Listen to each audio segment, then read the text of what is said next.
Welcome back to Clear Cut. I'm Michelle Makori. France is now calling for a political transition in Syria without President Bashar al-Assad.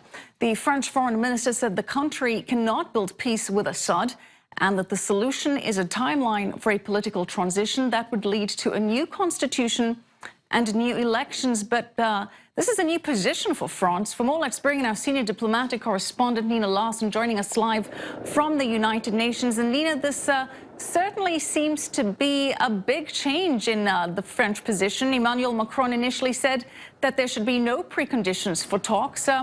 So what's changed here and why? Well, Michelle, the facts on the ground have changed. ISIS is in retreat now. They've lost a couple of strongholds in the region. And for France, as well as the United States, the defeat of ISIS really was the overriding priority in Syria for several years, really. But there's a change in track now.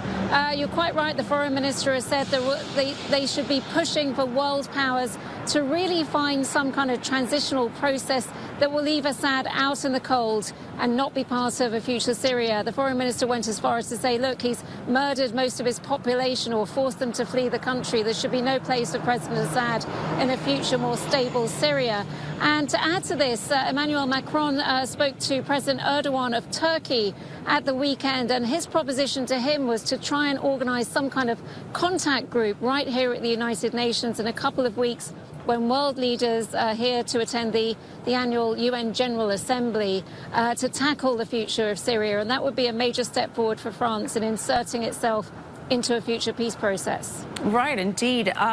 You mentioned Erdogan. Let's focus a little bit on Turkey because U.S. authorities indicted some of Erdogan's security detail. They started a brawl with peaceful protesters outside the Turkish embassy. That was during his visit to Washington in May.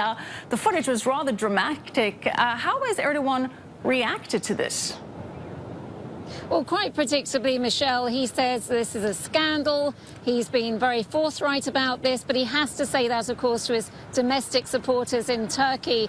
That incident really soured the visit back in May with the two presidents. But at the end of the day, U.S. relations are not going to be allowed to flounder on this issue because the U.S. coalition uses a very key forward operating airbase in Turkey, in Incirlik Air Base. Again, for the fight against ISIS, that's the #1 priority for the United States in that part of the world still at the moment. Right. Nina, thank you so much. Nina Larsen, our senior diplomatic correspondent, joining us from the United Nations.